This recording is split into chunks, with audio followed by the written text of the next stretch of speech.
our discussion part. First, I want to announce that we can send the book, Robert, to everyone who wishes. If you enter your information to the form, I put this form another time for you.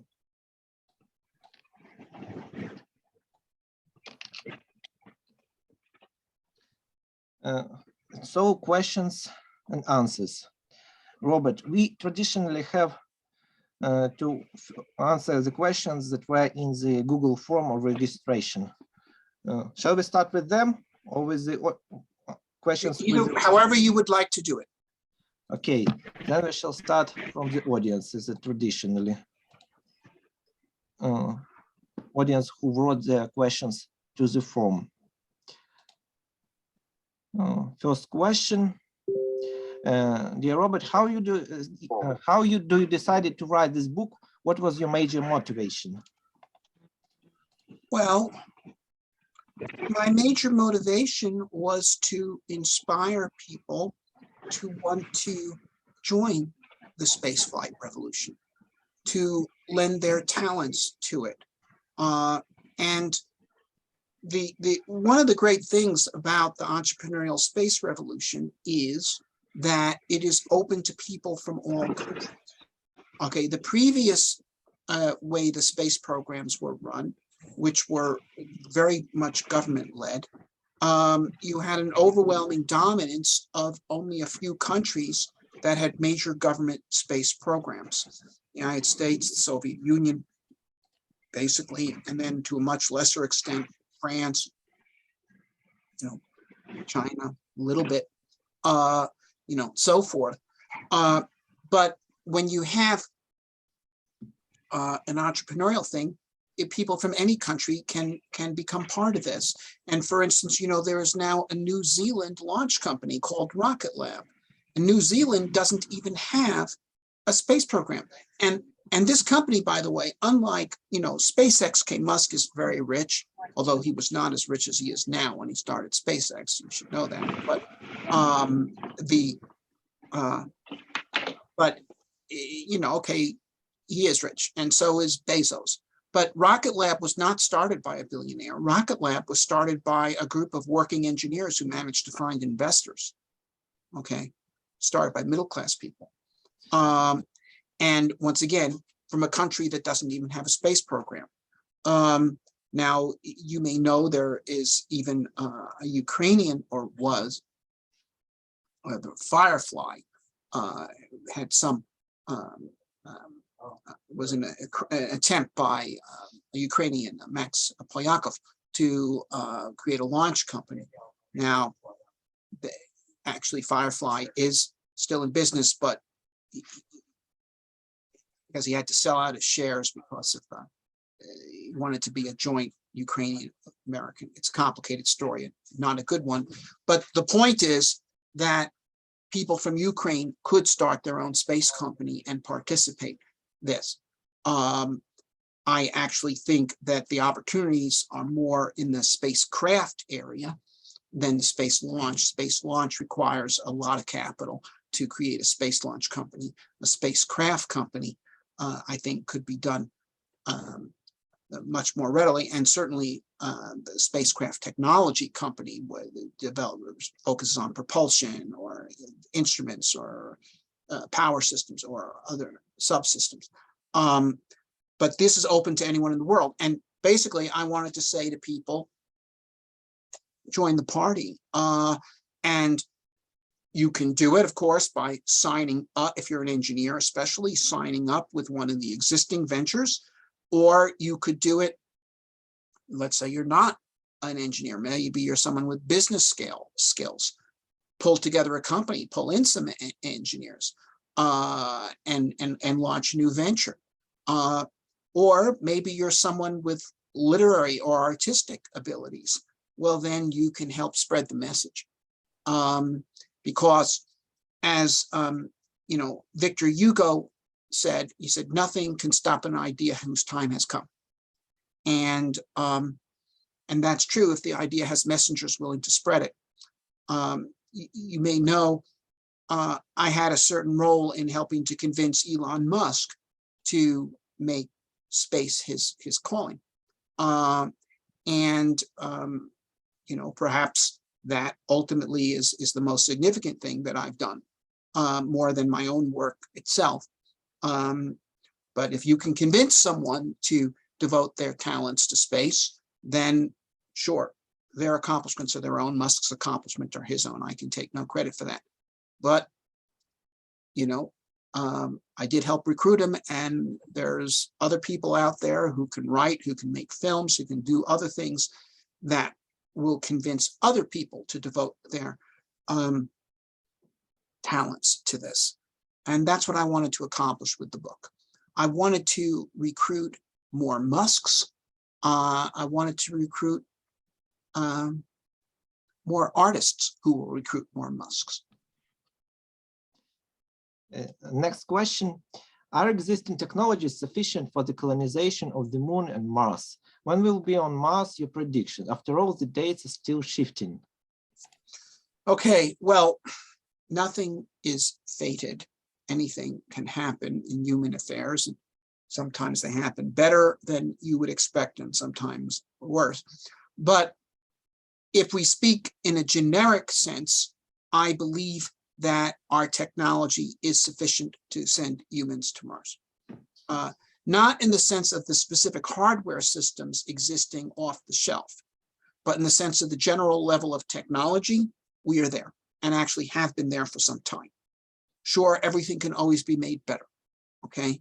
But, NASA had plans to send people to Mars in 1981, that at the time of the moon landing in 1969, they had plans to send the first crew to Mars in 1981.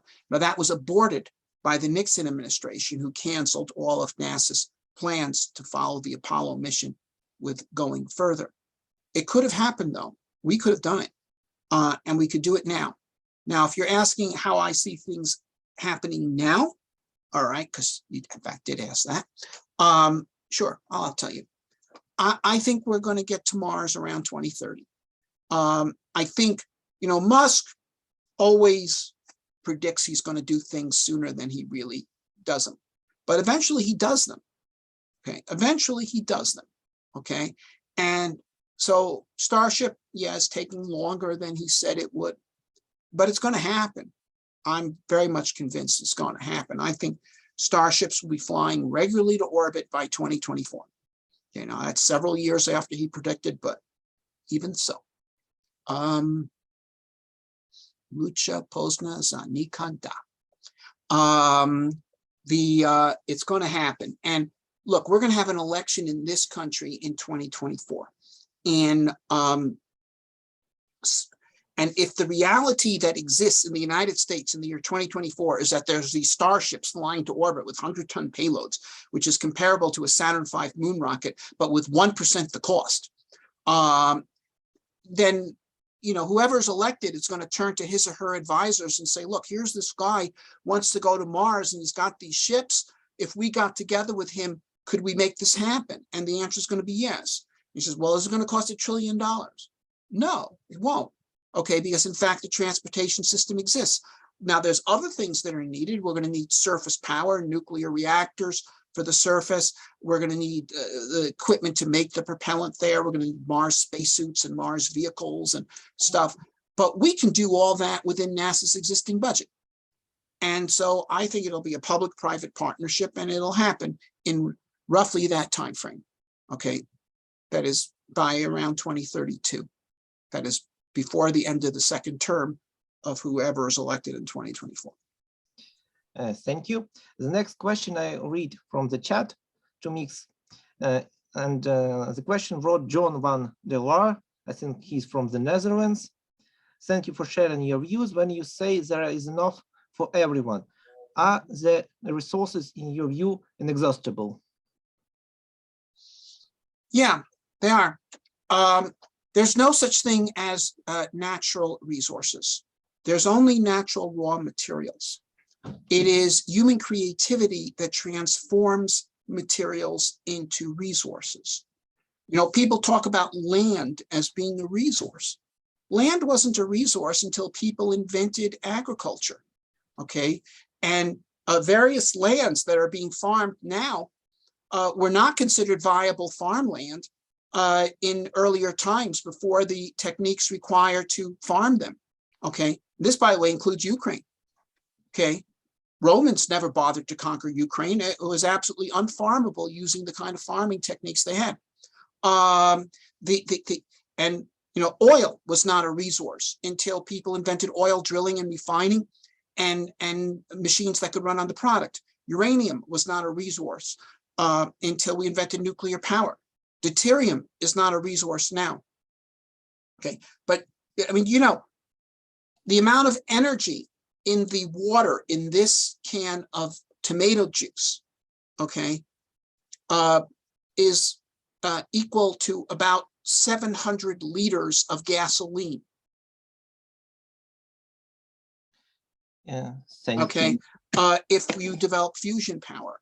You know, you could just go on and on like this.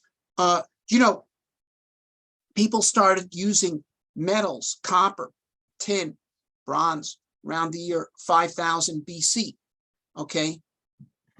But no one started using iron till around 1500 BC.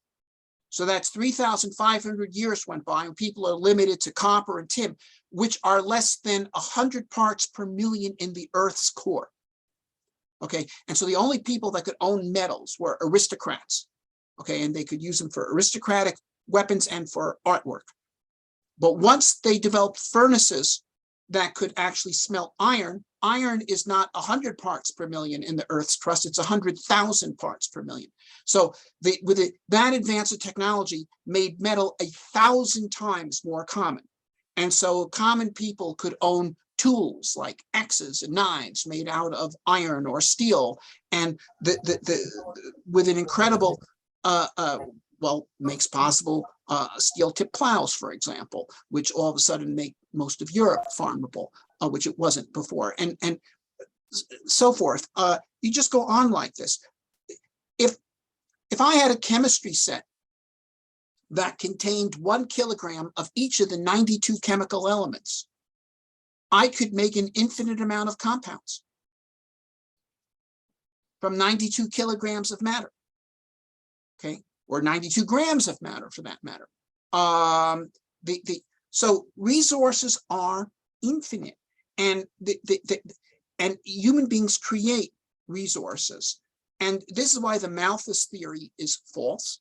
Okay, it's why standard of livings have gone up as human populations have gone up. And our resources today are vastly greater than they were 1,000 years ago or 50 years ago. Do you know, when I was a child, my parents, they would urge me to finish eating my breakfast because there were children hungry in Europe. Okay, now they might say Africa, but in those days, there were children hungry in Europe, and there really were children hungry in Europe. Okay, but now, I mean, there aren't children hungry in London and Paris right now. And you know, so yes, the world is becoming more plentiful because human beings are making it so. Thank you. I can add only that Romans at least had their presence in territory of Ukraine, not just Crimea, for example, but Traianian walls in the continental part. Next question from the Google form. Let's say a pessimistic scenario, humanity remains on Earth for at least 30, 40 years. And there is a question, what are the challenges related to human well-being which the humanity faces in the nearest 20, 30 years? Do you think that post-human ethics frames will be one of those challenges or not? I'm not sure what you mean by post-human ethics. There is here in America a group of people called transhumanists, which are fairly marginal in their influence. So I don't think that that is an important thing. I think what I said is this. Okay, look, we are not in danger from there being too many people. We are in danger from people who think there are too many people. Okay. Okay. That is the main challenge. The main threat to humanity today is the ideology of limited resources. That is the main threat. And so that has to be refuted. Now, sure, I think the resources of the earth are infinite. I do not think that we need to go to space because there isn't enough room on the earth, or there isn't enough iron on the earth, or something like that. Okay. I don't think that's true. But the problem here is this, is it is not apparent to people that the resources of the earth are infinite. It's like trying to convince a mathematically illiterate person that there's an infinite number of points in a line segment. In other words, if I have a line segment that is 1 centimeter long, how many points are there in that line segment? Now, someone who knows mathematics would know that there are, in fact, an infinite number of points in a 1 centimeter long line segment. But someone who doesn't would think that's ridiculous. How can there possibly be an infinite number of points in a 1 centimeter long line segment? But anyone, however uninformed, could readily see there's an infinite number of points in a line that goes off infinitely in both directions without end. That people could understand, okay? And so the issue of human beings being spacefaring is not that there aren't enough points in the line segment, but that we have to show people that, in fact, it's not even a line segment, it's a line, okay? And it goes off infinitely, and there's no limit to it. And if you understand that, and you see, if you take some place like Mars, which today is a desert, okay? You know, there's not really a lot there. But if we can turn that into an inhabited planet with thousands of city-states, with industries and universities and used bookstores and symphonies and you know, famous authors, then anyone could see that it is a creation. Anyone could see there's no point fighting over provinces when we can create planets. Thank you for answering. I want just to say for third time that the majority of questions we ask Robert Zubrin is in its book with answers. For example, about the resources shortages or inaccessibility of the resources, about the possibility of technological possibility colonizing Mars. I want to ask the question after reading the book. My question. I think I agree with the cold fusion, for example. We need such energy technologies for space exploration, but I think rocket technology is not enough. We need something like about artificial gravity generator to make possible colonization of Moon or even Mars. Is it you want my opinion on that? Well, first of all, I think that in voyages to Mars, we're going to want to use artificial gravity, but we can do that by spinning the spacecraft. Yes, about spinning around the living quarters of astronauts by spinning around. But I talk about something like generator, which generates field. Well, okay. Well, it's unclear if that is allowed by the laws of physics. Okay, at this point, we don't know laws of physics that would allow that, other than by continual acceleration. If you had a significantly energetic ship, you could accelerate at 1 gravity. But if you're talking about people living on Mars, I think they will have to adapt to the gravity of Mars. And I think they will. Now, of course, we're going to have to put this to the test. People are going to have to go to Mars, and they're going to see how well humans born on Earth, how well they fare on Mars, and how well children born on Mars develop. My guess is that children born on Mars will develop just fine for life on Mars, but they would find going back to Earth very unpleasant. And so in general, they won't, unless they have really important business. And they will wonder why anyone would ever want to live on Earth with its heavy gravity. really total drag. You know, just like most of us would not want to live in the climate of the Kenyan Rift Valley.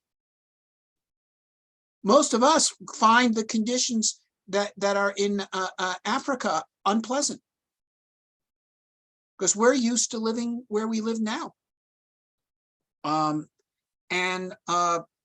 So I think that people who go to Mars and adapt to Mars will probably not want to go back to Earth. And I think then we will have diversification, first cultural and ultimately biological. But that is, I think, a good thing. That is, in nature, a type of animal, for example, is considered to be very successful if it has many subtypes. Okay, you know, it's, for example, are birds a successful kind of animal? Well, I would say they're very successful. There's thousands of different kinds of birds, and they're all over the place, and you know, in all kinds of environments, from the Antarctic to the tropics, and you know, at sea and on land and everywhere there's birds. Okay, there are other kinds of animals that there's only one or two examples of that are still surviving, and those kinds of animals are on the edge of extinction, because if that one type of animal should be no longer suitable, that's it. So I think humans going out into space to Mars and then eventually to other planets on other worlds will diversify both culturally and biologically, and this will be a good thing. There'll be a lot of different kinds of humans. You know, in Star Trek, you see conferences of different alien races, but they all look pretty much like people, except some have blue skin or pointed ears or something. Okay, now, I think that it's very unlikely if we go out into the universe, we'll find creatures that resemble us as closely as that. Okay, but I do think that in the far future, humans will diversify into things that are as diverse as that. I think about Star Trek, the alien races are so the same as human, just because it was the TV show. It was very easy to adapt, to make some little changes in the appearance for the budget of the TV series. But once again, I think, I mean, look, you know, human beings were once all the same color. Okay, you know, we were probably, our distant ancestors were probably all black people, okay, because they lived in Africa, okay, and different colored people now exist because they went to different environments of the earth, okay. So, you know, if somebody had been writing science fiction in the Kenyan Rift Valley 100,000 years ago, they might have had a world in which there were black people, white people, yellow people, red people. Okay, but in fact, all those different kinds of people diversified from one kind, and okay, so we're a science fiction species. Anyway, in the far future, I think there will be more diverse kinds of people. The next question from the chat about research and resources on Mars. Would it be made on Mars itself or taken to Earth? Robert Zubin wrote already in his book that Mars has all resources needed for industry and sustaining large cities. And for example, some exotic resources which can be taken to Earth is deuterium. Well, it could. I think that's possible. I mean, only things that are very high value would you want to ship across interplanetary space. Okay, so I think, well, looking at it the other way, you know, Mars, they're not going to want to import food from Earth. I mean, except on the first couple of missions. They want to grow their food on Mars. They're not going to import steel from Earth. You can make steel on Mars. There's plentiful iron oxide there. That's why the planet is red. Okay, you can make plastics on Mars. You can make glass on Mars. Okay, so you're going to grow food on Mars. You can also probably make the principal components of a Martian greenhouse, including the glass and the steel structure and all that. And you could probably even make the components of the motors that run the pumps and the fans for the greenhouse, okay? And you can make the electricity for the greenhouse. But what about the control system? Okay, ultimately, when you start getting to computer chips to control the pumps and the fans and stuff like this, well, that requires a large division of labor.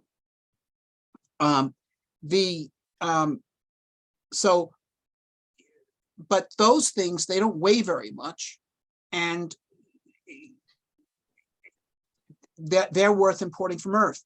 You know, if I was making iPhones on Mars, okay, I might make the glass and the steel structure and some other simple components, but maybe the most intricate parts of this, which only weigh perhaps 10% of this, okay, but are really responsible for 90% of the value, that could come from Earth. There's always going to be a need for trade, but I think the best export from Mars isn't deuterium. I think it's inventions. A patent, okay, can be transmitted across interplanetary space by radio, and it can be licensed on Earth and generate income, and that income can be used to buy the most technologically sophisticated subsystems of things that need to be made on Mars. We have many questions in the chat. Maybe I'll take from Georgia question, Hatuna Elbukaridze. Thank you for the interesting report. I will retell this info to my 13-year-old son, who worries a lot about Earth's future. He's a naturalist. When it comes to my question, I got some info about the special bacteria which can convert the soil of Mars into a favorable one for plants. The bacteria can live deep underground and they will not be affected by the interplanetary harmful effects. But what about humans? Mars has no magnetic field and will exist in the weak defense system if Mars be enough for them. Well, the main thing that protects you from space radiation is not the Earth's magnetic field. It's the Earth's atmosphere. You have above you right now the equivalent of 10 meters of water is sitting on top of you. That's how much mass the atmosphere is above you right now. And that is what is shielding you from space radiation. Actually, cosmic rays can go through the Earth's magnetic fields. That's why if you go up on top of a mountain, you can detect a large number of cosmic rays, because the main thing that is filtering them out is the atmosphere, not the magnetic field. The magnetic field does provide some degree of shelter for the space station against solar flares, but not against cosmic rays. Now, on Mars, the atmosphere actually, as thin as it is thick enough to mostly shield out solar flares, but not cosmic rays, to be sure. So I think now, and so actually the radiation dose on the surface of Mars is about the same as that at the space station, which is protected from solar flares, but not cosmic rays. It's protected from cosmic rays from 1/2 of all directions because the Earth is under it, but not from things above it. And that would also be true on the surface of Mars. Now, that's not a life-threatening dose. It might create a statistical risk of cancer among large populations. And the way to get around that is that if you have the habitats themselves be mostly underground, so you sleep there, you do most things there, but then you have a dome above that in which you're on the surface, so that if you want to go outside, you can be on the surface and in the open. But how much of your day do you actually spend outside? For most people, it's a fairly limited fraction. Some professions more than others, but even a farmer only spends perhaps 1/3 of their day outside, about 8 hours maybe, and most other people much less. And then, you know, there's other concepts that people have. Instead of putting the hab underground, put it underwater. That is, have a fish farm above the roof of the colony. And so you can actually have light coming down through the water and you can look up and see the fish, but you could have 10 meters of water on top of you. You know, so there's all sorts of creative architectures that people could come up with to greatly limit the radiation dose to Mars colonists. Well, the next question I'll take also from Georgia, I think. It's about, I will not read the whole message, only the question. What about the possibility meat problem on Mars for diet of the colonists? How to solve it? Rabbits, insects, I think, or seafood rapidly growing, or Okay, just artificial meat? Okay. It depends. Okay. Actually, in terms of the first Mars explorers, they will bring most of their food with them. And since meat has a very high nutritional value per unit weight, that'll figure into the diet of the first Mars explorers. Now, when you're talking about Mars settlers, where they're growing their own food, it is true that it is more efficient to have a largely vegetarian diet because, you know, if you feed grain, say, to an animal, you get from the animal much less food than the grain itself was. So I think the early Mars settlers will have a mostly vegetarian diet, but I think we can mix in with it, well, especially fish. I think we'll want to have fish farms on Mars for any number of reasons, including high quality meat, that they are a lot more efficient than warm-blooded animals in converting vegetable material to eatable material, and can even eat a lot of things that, for instance, cows and such cannot eat. I once read a book where someone recommended goats for Mars because they're smaller than cows and so forth. But while I'm originally from a city, I did spend around 16 years of my life living in the country, and I know about goats, and I want them in a Mars colony. So you recommend take goats? Because, well, no, because if they got loose, I mean, they eat anything, and the but yeah, and then, you know, there are more imaginative ways to produce meat in the future that people have. It's not quite there yet where you could actually culture meat out of, you know, things. But here's the thing, okay?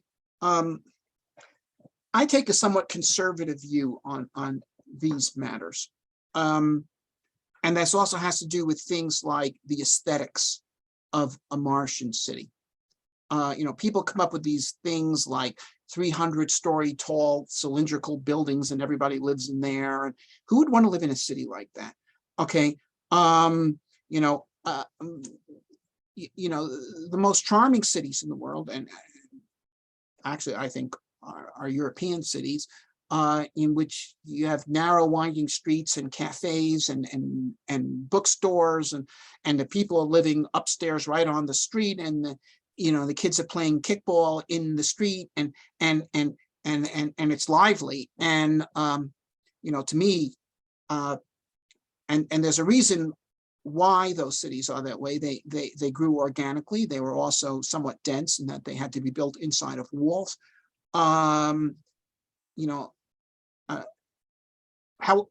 Put it this way: people will try everything on Mars, everything. People will try everything. And the cities, though, that grow will be the ones that attract the most immigrants. Okay, so these matters are going to be settled in a Darwinian way. If there's a city that serves nothing but algae, okay, I don't know if it's going to attract a lot of immigrants. Okay, I think maybe people want to eat some stuff. Okay, maybe vegetables and fish will do it. Maybe people actually do need, steaks. We'll see, but that's how this thing's going to be sorted out. People will go to the cities that offer the best way of life. As a kid, I remember the picture of a Soviet cosmonaut with a rabbit in hands. So the next question I will read not whole, but robots on Mars.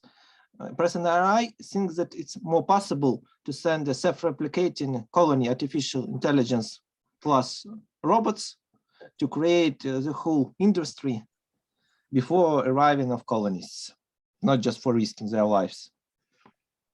Okay, well, I think that's a bit of an exaggeration, but I think the person's on the right track. That is, there's going to be nothing in shorter supply on Mars than human labor time. Okay, now we actually had this here in America. Okay, early America, colonial America, early America after independence, frontier America, all had a severe labor shortage. Okay, and this is why pay was higher here than in Europe. Okay, and of course that was one of the very strong motives for many people to want to come here. Pay was higher. Okay, that's pretty simple. A labor shortage is great for working people, but it also put a premium on labor-saving machinery. So America developed a culture of invention largely oriented around labor-saving machinery.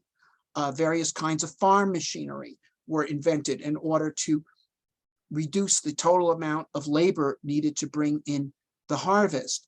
Okay, you know, so all this kind of stuff that was a real driver, and we created a culture of invention based around this. Now, on Mars, this is going to be more extreme. And there'll be need not only for labor-saving machinery, for sure, and robotics, automation, and also artificial intelligence. All these things are ways, are essentially forms of labor-saving machinery. Okay, whether it's a mechanical reaper or an automated production line or a robot or an artificial intelligence program that allows a person to have multiple skills that they wouldn't have without it. In other words, to reduce both the quantity and diversity of labor necessary to get the job done. And so I think this is going to be a prime area for Martian innovation. And I think it's also going to be one of their exports to the Earth, just as American labor-saving machinery was subsequently exported to Europe and then even Asia. And became, so these sorts of inventions will be one of the key areas that I think Mars will specialize in, actually. We are short on time. Maybe someone wants to ask orally his question. So let's welcome. This will have to be the last question. Okay. Yes, Robert, can I ask a question, please? Robert, thank you. How would you estimate your own expectations for the space program, for space exploration, like 5, 10, 20 years ago? How, to which measure were they fulfilled? In which aspects did they fulfill? In which aspects were they failed? In which aspects were they overdone by space exploration in real world? Okay, good, very good question. And here, I'm mostly talking about NASA, which has been the prime engine for the space program in the United States. NASA really has two different ways that it does things. It has a purpose-driven mode, which is really, we had that during Apollo, but not in the human spaceflight program since Apollo. But it has continued to predominate in the space science program, in astronomy and planetary missions. And therefore, the accomplishments in those areas have been spectacular. The Hubble Space Telescope and now the Webb Space Telescope, the rovers on Mars, the probes to Jupiter and Voyager going to Neptune, and this has all been fantastic. The place where we've lagged has been in the human spaceflight program, which once it lost a driving purpose, became what I call a vendor-driven program. That is, rather than spend money to do things, it has been doing things to spend money. And so it has lagged incredibly. And also the quality of our political leadership has deteriorated significantly since the 1960s. You know, the American leaders in the 1960s were the younger brothers of the people that won World War II. And they really had an idea of how to do great projects. And since that time, they've deteriorated. And so they've been able to do medium-sized projects like sending a rover to Mars, but not grand projects like sending humans to Mars. And so that has actually been, the performance there has been greatly below my expectations. You know, I was 17 when we landed on the moon. And if anybody told me then that here I'd be 70 years old and we wouldn't have people on Mars, I would have thought they were crazy. Okay, I would have thought they were crazy. That 50 years would go by and we wouldn't be on Mars. In fact, we wouldn't even be on the moon, where we already were. That I would have thought that was just nuts. But that's what happened. But now, as a result of the failure of the political class, we have a new class of leaders coming into the game, which are, of course, the entrepreneurs. And one advantage of that is that there's a lot of different ones. You know, if Musk should skate off the edge of the ice, other people will take his place. Ours is going to be a much more diverse program. And if one part of it fails, other people will immediately move in and pick up the slack. So I think we're going to succeed. I really do. And I think we're going to get past the current crisis. I think, by the way, that because it puts a premium on technology and creativity, space, humanity expansion to space will give an advantage to the free nations because they're more creative. You can look at the advantage that precision-guided munitions have given to Ukraine in the current war. Okay, that is, the Russians have plenty of World War II style firepower. Okay, not so good on modern weaponry. And why haven't they been as good at modern weaponry as the United States? Because they're not free. And you know, to the extent, you know, progress did occur in Russia, say the Soviet Union, tremendous drive to make the population literate, was because they saw how badly they had been beaten in World War I by having an illiterate country trying to fight Germans. And they said, well, we've got to modernize. Okay, well, sure. So they did, and that did create a basis for some technological progress.